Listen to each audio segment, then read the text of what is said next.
Welcome to the NBA Coast to Coast podcast brought to you by Lines.com. Coming to you from the West Coast, Josh Lander, joined by Nate Weitzer. He's on the East Coast. And we have one more day of NBA regular season action that Nate and I are bringing to you. We're going to be coming back next week as soon as these playoffs get started, too. We got those play-in games. We're going to have some futures looks as well for you guys to see if there's some good future value on some of these teams in the playoffs and postseason here moving forward.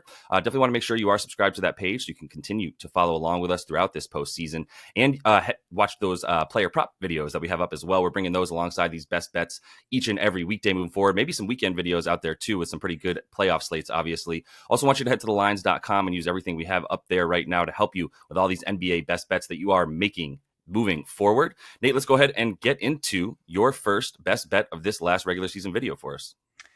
Yeah, I'm going one game that matters and one that doesn't really, but this Cavs-Pacers game is very important for seeding, and I'm going to go under 233.5. That's where you can get the number right now. It might move a point in either direction because it's styles make fights here. I mean, it's the Pacers want to go fast. They want to get into a high-scoring game. The Cavs, they have to know that's not how you beat the Indiana Pacers. And in fact, they did accomplish a slower-paced win last meeting, 108-103, way under this with the 93.5 pace. There was no Donovan Mitchell in that game, but there's also no Evan Mobley, who has a 106 defensive rating his last four against the Pacers and is obviously one of the most versatile and important defenders out there.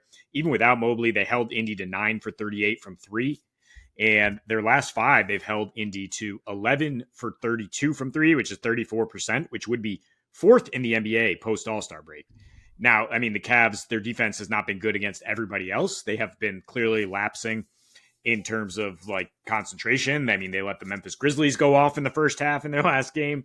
But I mean, I think now they're going to kind of like lock in, because not only are you fighting for seeding, you're fighting to potentially not fall to sixth and draw the New York Knicks again in the potential 3-6 situation, right? And they have to be having nightmares about that series.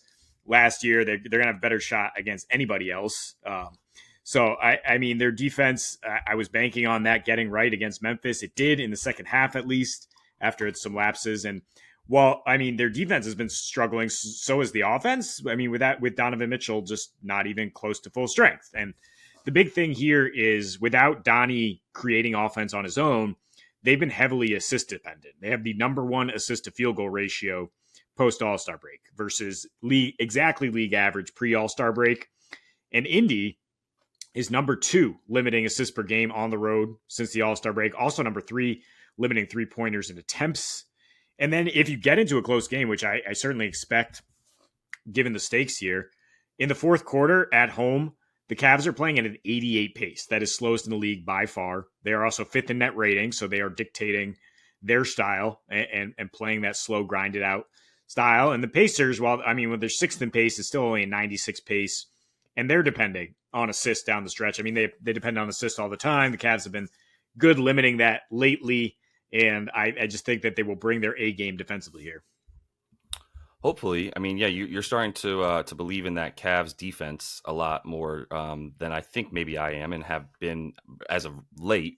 They've been a much more offensive-minded team, which is weird because Evan Mobley came back and Donnie Mitchell's been off. Like you mentioned, he's definitely not himself right now. Had a good game last game, but I'm still not convinced just yet about him. So that would help you with the under. I think it's a good bet. I think it's at 233.5.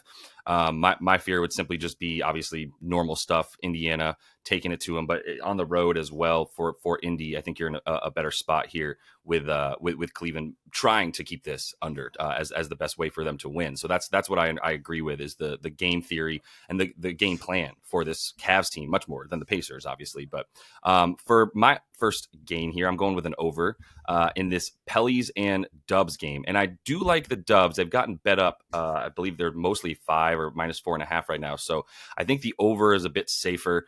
Mostly because of the Dubs, right? And you've got them in a situation now back to back. They did not play Draymond last night. They did not play Klay Thompson against the Blazers. I kind of wish I would have given that out at like +14.5 for the Blazers. It was like such an obvious look ahead moment for that Dubs team. And it didn't really occur to me until like a little bit before game time where I was like, wait, what are we doing here? Like Steph has made clear, like he's not trying. He's definitely taken a somewhat, not He's taking a step back straight up because he wanted to basically, one, make sure he had his stamina, two, make sure this team wasn't completely reliant upon him to put up 26 shots in order for them to have a chance to win because of where they're going on offense. And so as a result, their offense has been a lot better in the last roughly like 7 games because the fact that they've been moving the ball around a lot more.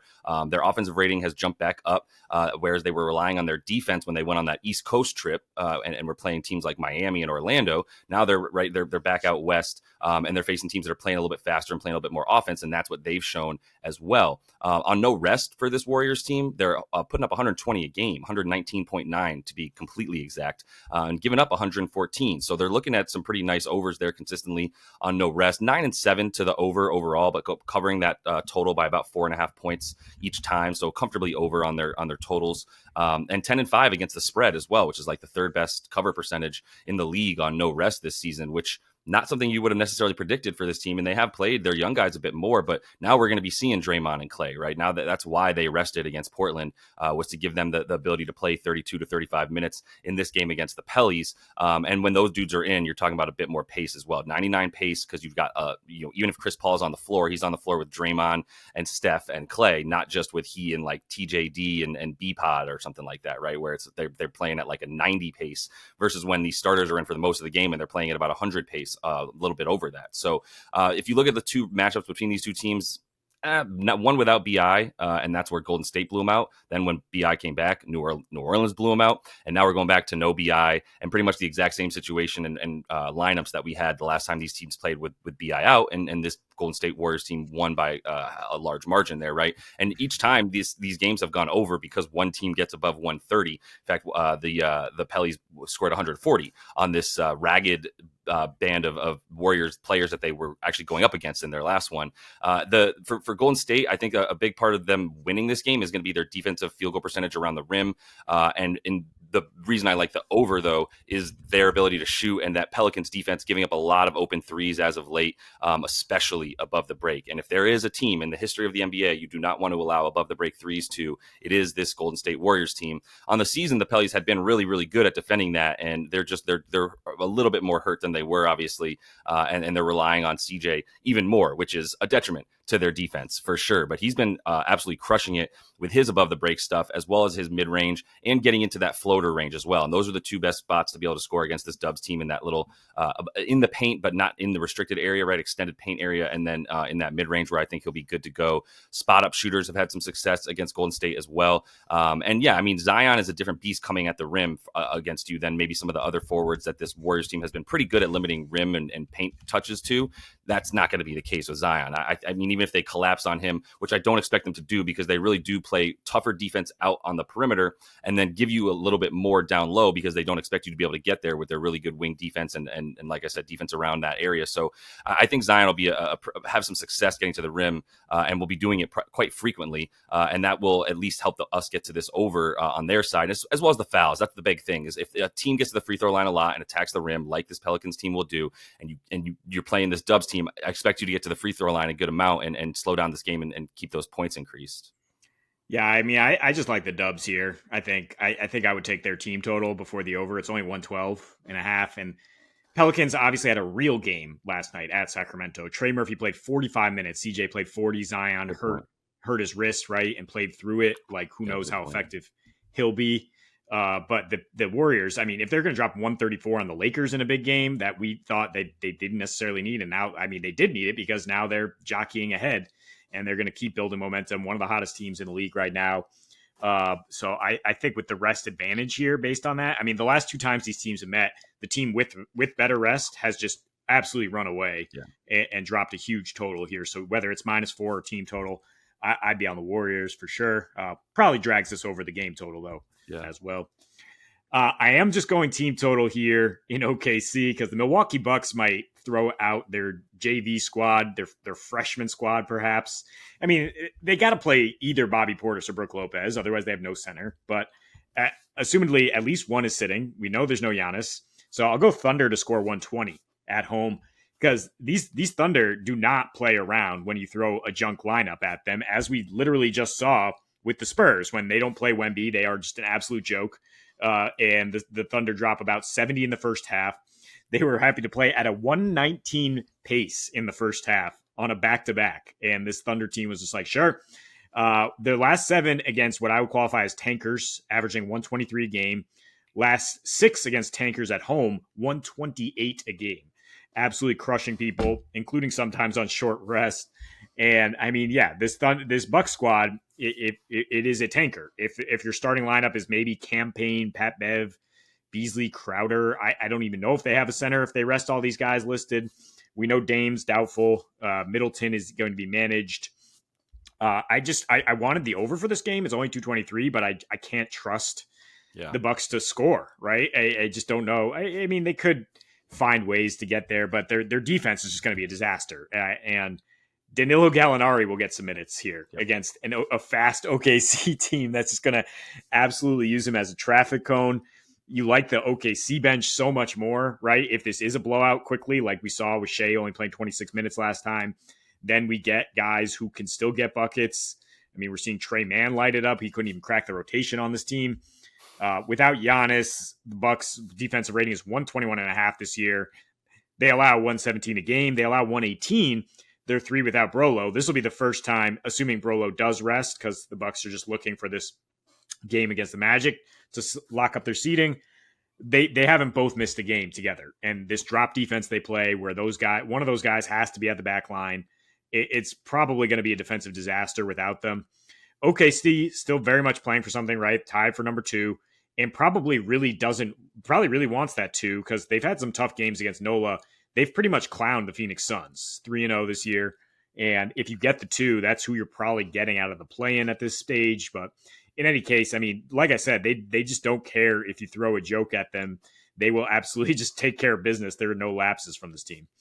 Yeah. I got them at minus 10.5 last night. Obviously, we didn't put a video together, and they're already at minus 15.5 on most books. And that would have been my favorite bet, was just them to win by double digits, to be honest, because like you said, like this is a total punt situation for the Bucks. I think the first half maybe for the Thunder on the spread there, it's going to be pretty high though. If you can get 7.5, I think it's a lot better than 8.5 even.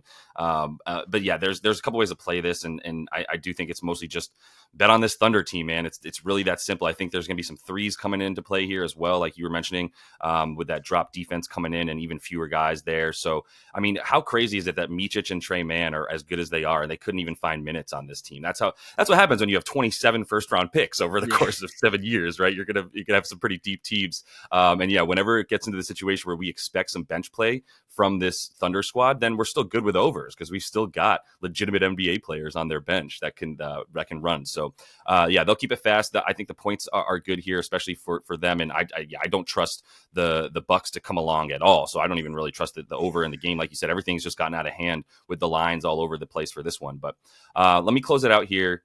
In New York, where the Nets and the Knicks are taking each other on at Barclays.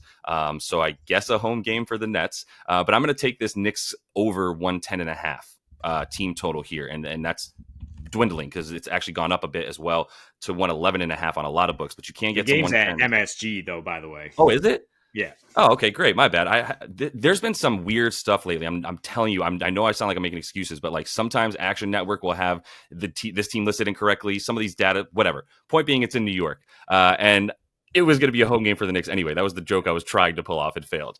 But for why the Knicks are going to score in this one, 110.5. That's just what they've been doing. Now, you have to decide if you believe in what the Knicks have been for their last 10 games, or you have to decide that you think the way that these two teams normally play each other is the way to go here. I don't trust the Nets to come along for the ride. They are at 99.5 for their team total because they actually have failed to score 100 points against this Knicks team a couple times in their last couple seasons against them. So it's not out of the realm of possibility. My thing is that if you're a jump shooting team against the Knicks right now, you're going to be in a little bit better position to score than if you're trying to actually get to the rim, especially with Mitch Rob back for about 20 to 23 minutes per game, which has been which has been really helpful. And now, granted, like overall on defense, they're not the same team, which I think is only helpful here. They've actually been in the bottom 10 in defensive rating over their last 10 games, which is not something you expect to see from them. They're still playing at a very slow pace, but they're a jump shooting team as well. And so if they're going to continue to take shots pretty early in the shot clock because they're just pulling threes, right? They're second most threes per game over their last percentage of their points that they're scoring off a three and percentage of their shots that they're taking off a three. We saw this from them for a while last season, and they've really come back to that because it's a lot of small ball and then one center, right? And we're not really seeing a Precious, Achua, and a Hartenstein lineup ever together anymore. You don't need it when you have 6'4" power forward Josh Hart pulling down whatever he had last night, 22 just ridiculous amount of rebounds. So they're very well equipped to play a little bit smaller, which should just keep things moving against this team in the Nets, who have relied on keeping Nick Claxton in there a lot more when they play this team. And I still think he'll get decent minutes, but that's not necessarily going to be enough, especially because the Knicks have been scoring a lot of what they're doing in the mid-range and the three and going to the basket a little bit, but a lot more shooting from out further away, right? A lot of stuff from the corner threes and the above the break threes for sure, which is the only place you can really shoot them. But the other thing here too is the offensive rebounds, and I think that is with the jump shooting team, you're going to see pretty good offensive rebound percentages, which is what we've seen from the Knicks over the course of their last 10. Once again, they're second in offensive rebound percentage. The Nets are giving up the eighth most second chance points and have not really been able to limit that. They went from a pretty good rebounding team earlier in the season to just not one anymore, and they are, for a team that has not full on just declared by resting guys that they're tanking, this is the worst team in the NBA that isn't clearly tanking, even if it is tanking, right, in the Nets. And as much as that defense has been actually pretty good in swarming down low, like we're just seeing a lot of Watford and Cam Thomas and guys that, and I mean, even McHale has just basically phoned it in. I don't know what's going to happen to that dude in the coming years after this contract that he's on, but there's just not much to like in the way that they're giving up, like I said, those second chance points, and it's hustle points. They were getting a lot of points off of turnovers. Now they're giving up points off of turnovers for the Nets. So if the Knicks are going to keep playing that press D, getting those points off of turnovers like they have against a team that's really just sloppy at this point on both sides of the floor, then like 111 points, something they've done 8 of their last 10 games, it's something I'm going to feel, at least decent enough to lay a little bit on there. Yeah, I mean, I didn't have the pulse on the Knicks, I guess, last night, or really the Celtics, who just didn't much care to give a full effort or even try to get a defensive rebound. The Nets have kind of been playing that way for months, though. So to say like, oh, well, they're going to be geared up for this crosstown rivalry, I don't know. Perhaps, I mean, this is certainly a game for them to get charged up for and to try to muck it up and keep it low scoring. But like you said, I mean, the Knicks their efficiency is ridiculous. They're on a roll right now, even though they're playing slow. Brunson is getting them a bucket more often than not. I'm not going to talk you off this. This is your charge, your team that you follow, but I did try to talk you into the Sixers to score 110 as well, with the Magic coming to town in a big game there. And I'll just say, let's take some Joel Embiid props, and we'll bring you that in player props coming up next, though. Yeah, I was actually trying to target his first quarter stuff, and it's out of control. I think there is some thought process that like they'd like to blow out the Magic a bit if they can. If Franz doesn't play, that's going to be a lot more possible for that team. I would say with this Knicks squad, it really just comes down to like there's nobody trying. I mean, they have a legit shot at the 2 seed, right, which is wild. They really do have. If they win out, and we expect Milwaukee to lose tonight as they're sitting everybody, then you have to feel pretty good about that. And Milwaukee's last game is Orlando, and the Knicks' last game is the Bulls, right? So they see the path to that 2 seed, and that would be wild. Yeah, but if you want it, because you might get the 76ers if you're the 2 seed. I know it's a tough game to play, man. The beauty of the play-in tournament is that you can't really just shuffle yourself into a specific spot anymore and just kind of nest into the 2 or 3 or feel comfortable anymore, especially with Joel missing time. So it's going to be super fun. Definitely want to check out that futures video that we'll have up for you, as that's all the time we have for you on Best Bets today. We are also going to have player props up for you, so make sure that you are subscribed to that page and check out everything we're bringing you moving forward as we get into the best time of the year in the NBA. And until we see you next, happy betting.